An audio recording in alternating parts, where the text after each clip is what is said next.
nanood siya ng TV. Ang aso nanood ng TV.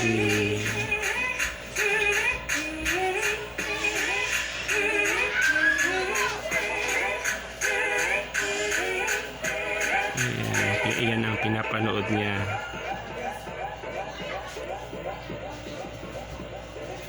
Ayan, titig na titig.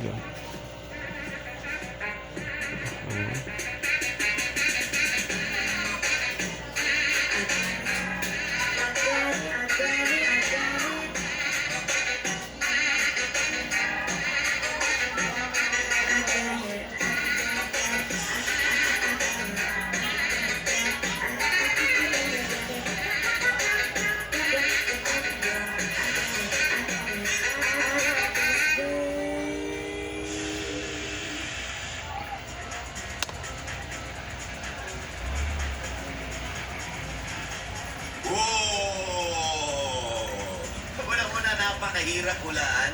Kaya Butters, kayo na unahin ko. Sa tingin nyo, sino yung amateur sa kanilang apat? Derek! Ako, pabago-bago isip ko, Kuya Jose, kanina eh. Namimili ako kanina between blue and green. Okay? Pero yung blue kasi kanina, may isang beat na medyo hindi nasundan ng galaw ng katawan eh. So doon ako bumabangko. Kasi wala talaga ako maisip. Pero yung sayaw nila, Panalo! so thank you, Derek. Kai, Parang mas mahirap yung ginawa ng Red, so doon ako kay Green. Yan. Si Green ang tingin ko, Titig na siya yung titig siya. amateur. Liza. Ako, Kuya Jose, kung pagbabasihan yung mga galaw nila, Kala mo talagang nakaintindi. uniformed eh.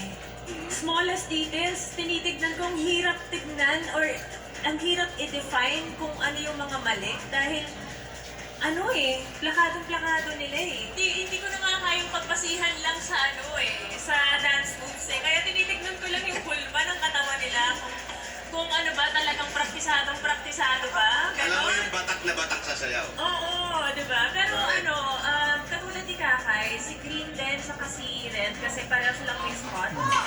Feeling ko Wala na, si... nagsawa na. Si Green. Oo. Thank you, Butters. Paras! Si Paras ba gusto niyo?